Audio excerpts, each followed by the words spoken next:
family mourning the loss of their son to a brain-eating amoeba is pushing for lasting change tonight. They don't want anyone else to ever have to face the pain they're dealing with right now. The Carr family lost their son, 12-year-old Jaysen, earlier this month after he came in contact with the amoeba while swimming in Lake Murray. The family, along with their attorney, have already launched a private investigation, and now they're pushing state officials to put precautions in place. Our Megan Gagnon was there this afternoon when the family made that announcement in front of the State Department of Environmental Services.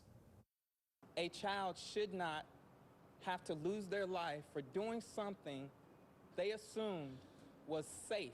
Just days after laying their 12-year-old son Jaysen to rest, the Carr family is now demanding action after their son contracted a brain-eating amoeba swimming in Lake Murray this month. Within days, Jaysen had a serious headache. In hindsight 2020, this was no headache.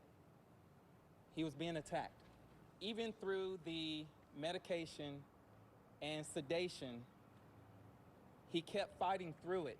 The family has made clear that if there were warnings about the deadly amoeba being present in the water, Jaysen never would have gone in. I would think that everyone going to that lake or any other body of water in this state would assume that they would leave with their family intact.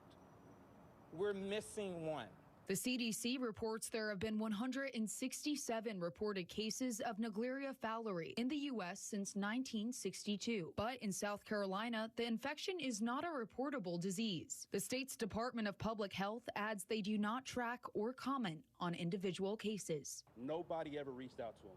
Not one agency head. There's no questioning of where Jaysen was swimming and playing in the water to figure out where this happened. An independent investigation is being conducted by attorney Tyler Bailey. He says his team is doing the work that state officials should be doing. Bailey wants the Department of Environmental Services to test all bodies of water, including lakes in the state. The state already has a mechanism in place for testing bodies of water.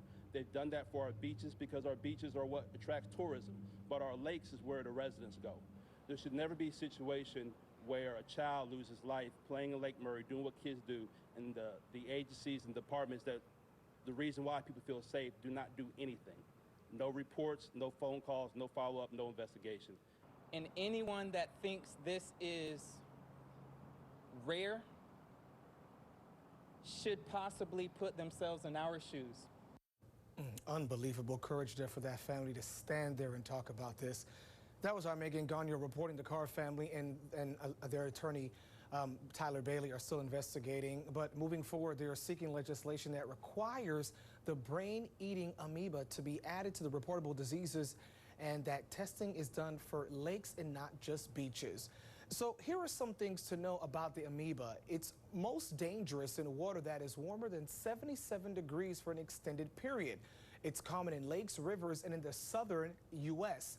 Amoeba enters the brain through the olfactory nerve in the nose. Symptoms start with a headache and nausea, and by the time the pain is severe, it's often too late to save the patient.